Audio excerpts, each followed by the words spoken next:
Good morning everyone, and I hope you're all well on this beautiful Sussex morning, and welcome to the lovely and very picturesque Mermaid Street, a fascinating place that dates from the latter medieval period, a lot of it. A bit of brief history for you. The French attacked Rye town in 1377 and they burned pretty much most of the town apart from the things that were made from stone, and so a lot of it dates from the 1370s and afterwards. This street is fascinating because the houses, even to this day, all the attics interconnect, and because of the Mermaid Inn, which we're going to be walking past, and the Hawkhurst gang, who were notorious there in the 18th century, if the revenue men were after the smugglers, it was easy for the smugglers to go from one building to another and turn out on a completely different part of the street, or even round the corner. There are also said to be, car incoming. There are also said to be tunnels, and this is called Oak Corner, and it was rebuilt in 1490.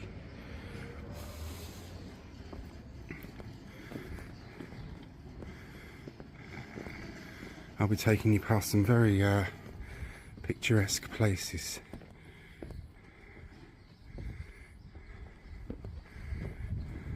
And buildings.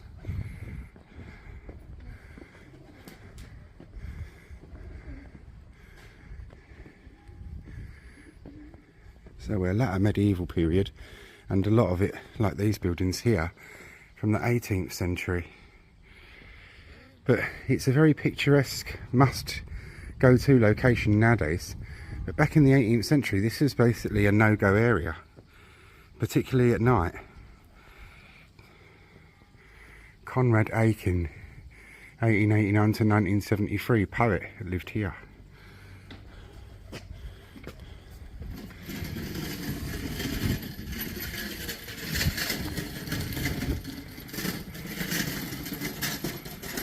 And this very beautiful and picturesque house we'll see a little bit more of in a sec, so I'll just pause you and get you some better views. And this lovely one is called Hartshorn House, and it was the old town hospital. What you have to remember is, in medieval days, hospitals were very different to what they are now. They could be for, of course, sick people, or for pilgrims, as in a hostelry. And this dates from the 15th century.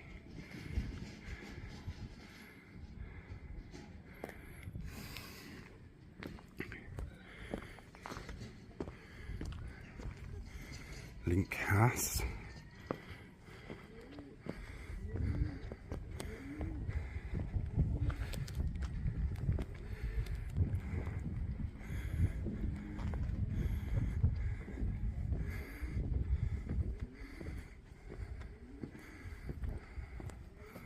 And this pretty little one here is a hotel kind of B&B place nowadays.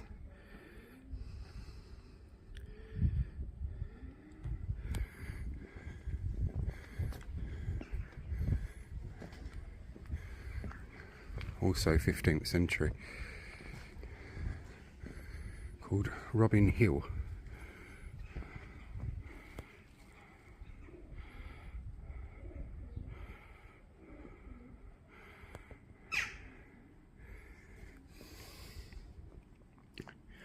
And this one, probably the most famous of all, is the Mermaid Inn at Rye, rebuilt in 1420.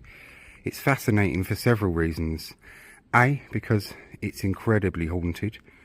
B, when Queen Elizabeth I came to Rye, obviously she travelled through Norvium, she sat underneath Queen Elizabeth's oak, which you may have seen, or may see my video of that, and she was given a meal from the people of a local house. And she made her way to Rye, and this is where she stayed. And Queen Elizabeth I so enjoyed her time in Rye that she bestowed on the town the name of Rye Royal. So she must have had a good time indeed.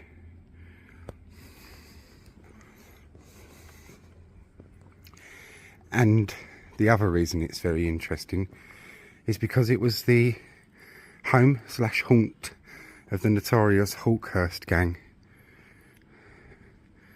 who is said to, the gang is said to have been founded by a man named George Gray, and they were ruthless.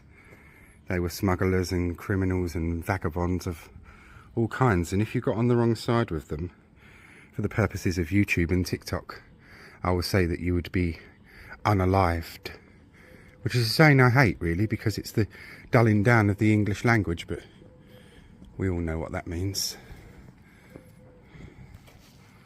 There's its Mermaid Inn sign. And the Mermaid Inn, rebuilt in 1420, and never fear, we get a full tour of the inside of this one, and they were very, very obliging, which was unlike the time I came before.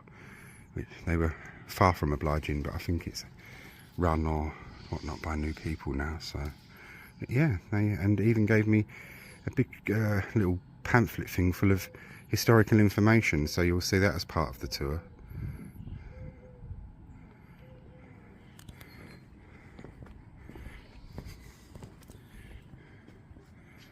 And this beautiful old house is called the house opposite, because it is obviously opposite the Mermaid, and that dates from the mid to late 1400s.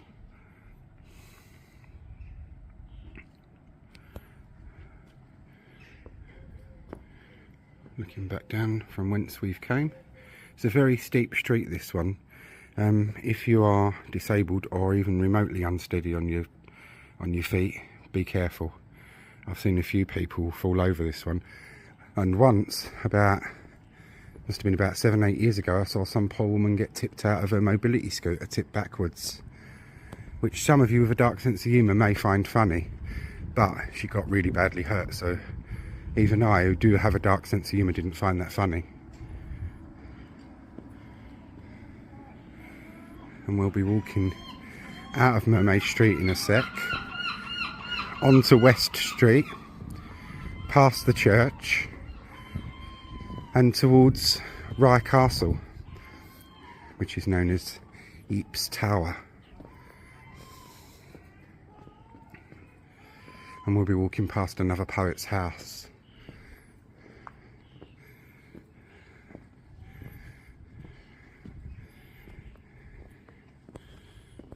Looking down into the main high street of the town. Tower house we're looking at here.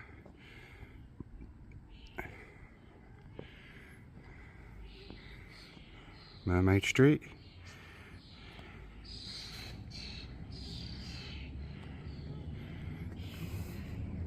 Pretty, isn't it? And onto, sorry, not East Street, West Street. East Street's the one on the opposite side of the church.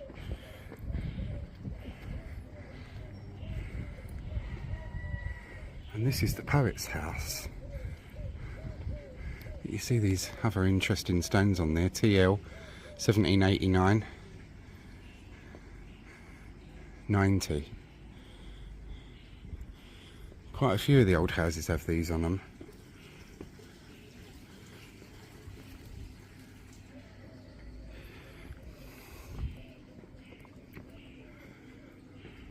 Lamb House, this is called, and it's a museum now, and I thoroughly recommend it. I covered it about 2 years ago, so what I'll do is I'll put a picture or a couple of pictures of the house on the page with the link, because it's 3 separate YouTube videos, because it's a very, very complex house that takes in a lot of history. Fascinating tour though, I enjoyed that one. Henry James, author, lived here 1898 to 1916.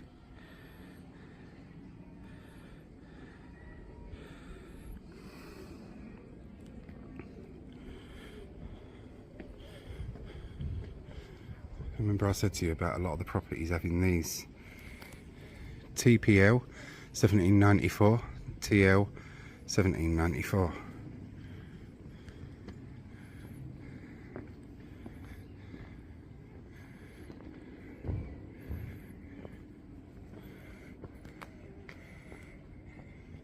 in a garden house on this site, destroyed in an air raid on the 18th of August 1940.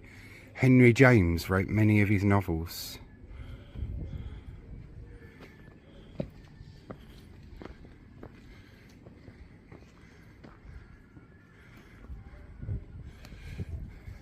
In Lamb House lived E.F. Benson from 1919 to 1940 and A.C. Benson from 1922 to 1925, brothers and writers.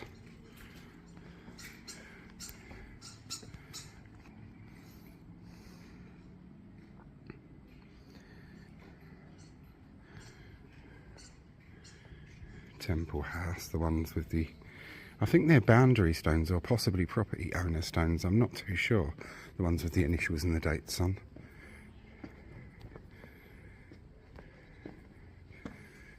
We're coming up to the very stunning St Mary's Church in Rye, and that's been covered separately because they've had some changes in there since my last visit, and I can never resist showing it. I've had a lot of people join over the last 2 years, so a good few of them wouldn't have seen it.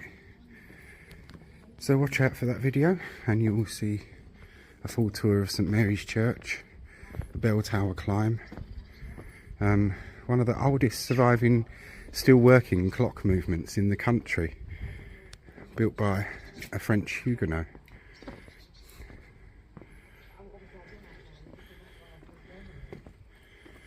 In the reign of Queen Elizabeth I.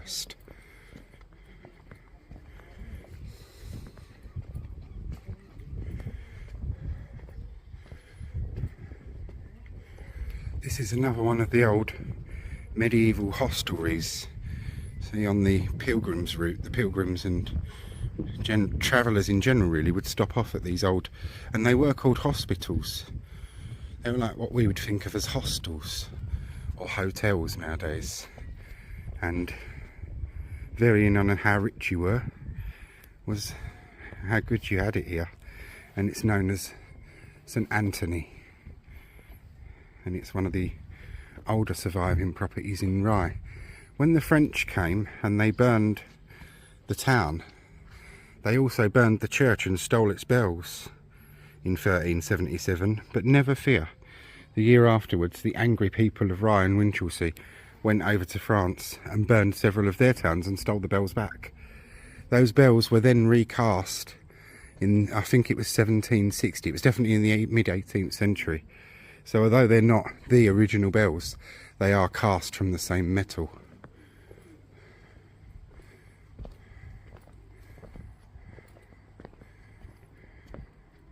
This is Watchbell Street. If you walk to the end of that, you get very fine views.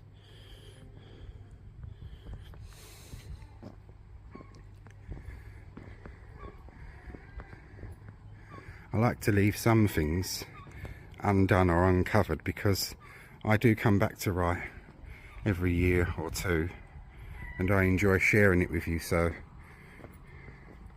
there'll always be different things for me to show you.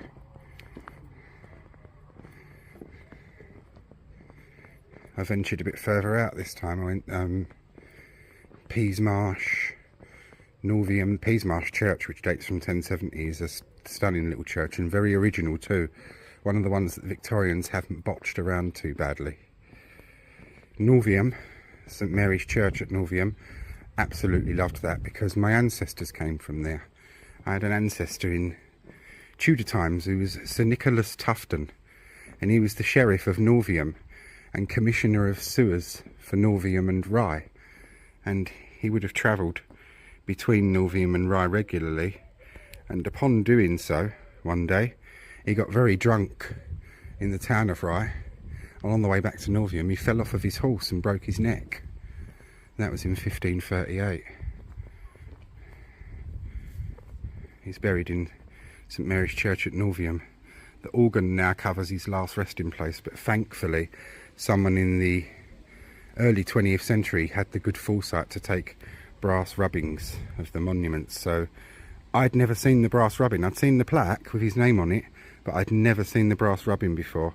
And a really lovely gent that was working at the church, working in the grounds, getting the weeds off the church steps, knew a hell of a lot about the history of the church, and showed me the brass rubbing of my ancestor. So in a form, I've got to see a nice image of my ancestor. And why I've paused at this house is because when the plague came to Rye in 1665, one of the members of the family here caught the plague, and as was the wont of the day, the whole house was boarded up with everyone inside. There were 12 people that lived in the house all in all. By the time the plague had gone, only one of them survived, and that was a very young child who became an orphan of the parish.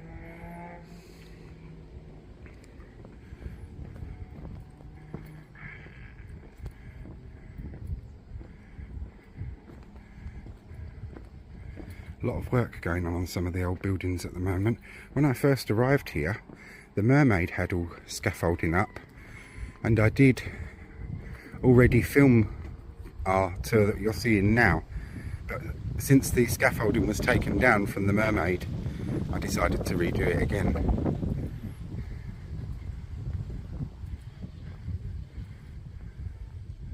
St Sussex County. This was an old Methodist chapel here, and it's now for sale. Will likely be converted into housing of some kind.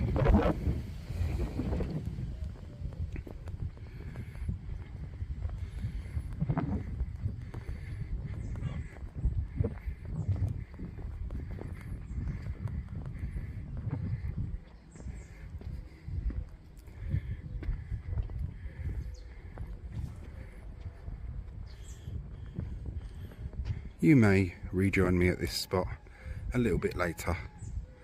We shall see. That's the quarter bells.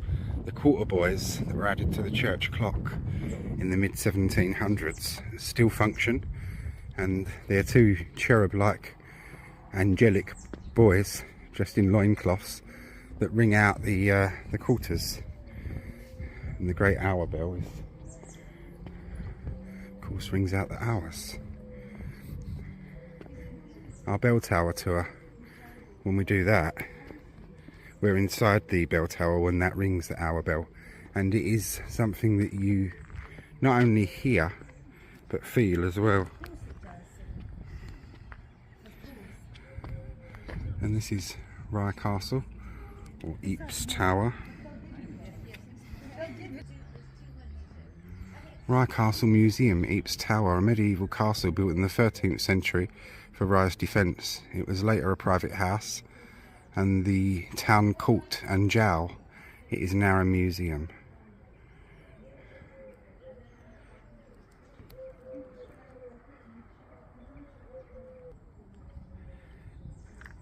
And we're now walking down onto what's known as the Gun Garden,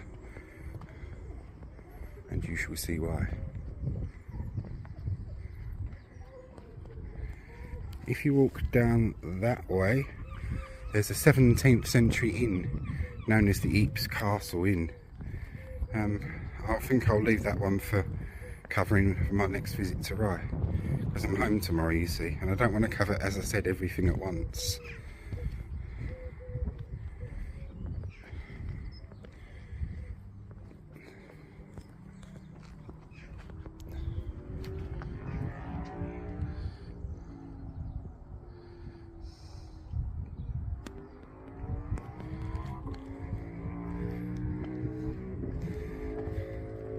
The gun garden, so called because it is full of guns.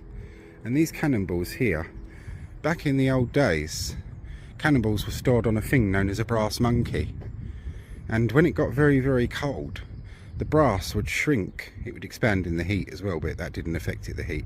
It would shrink in the cold, and that's where the saying, cold enough to freeze the balls off a brass monkey, comes from, because it would shrink the brass and the cannonballs would roll off.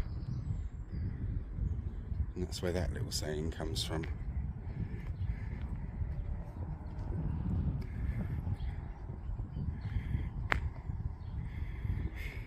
Cast by Rye Foundry Limited, Rye, Sussex. Built by Ian H. Wood, Playdon, Sussex, July 1980.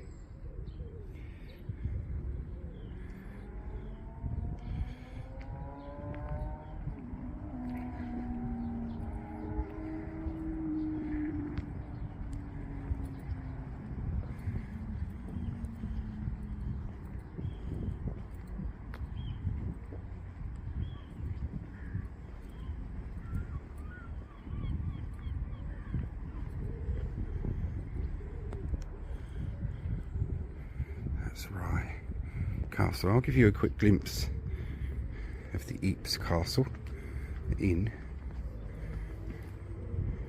which is just there. Very, very busy on the weekends, so it must be popular. But that we shall leave for another time.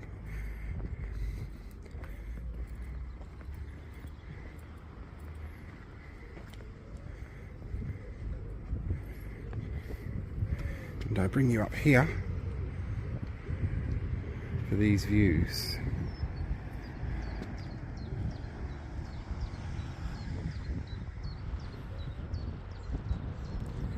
This is also a very busy little spot, and you can well see why.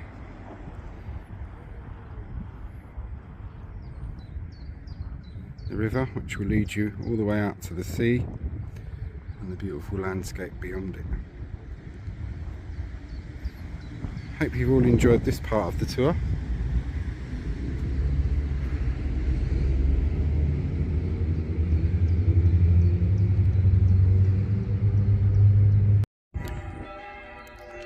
And I said we may return to this spot, and this is why.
You can hear the bells of Rye Church ringing out.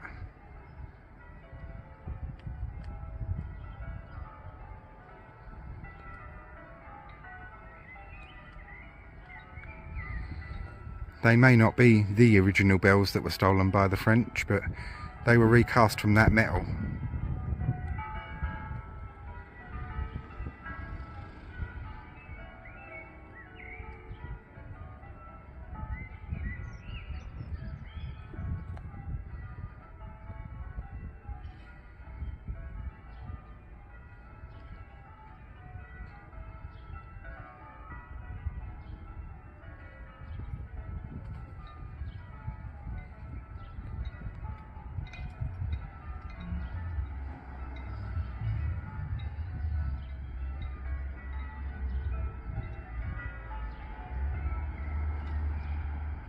Well, I hope you all enjoyed that.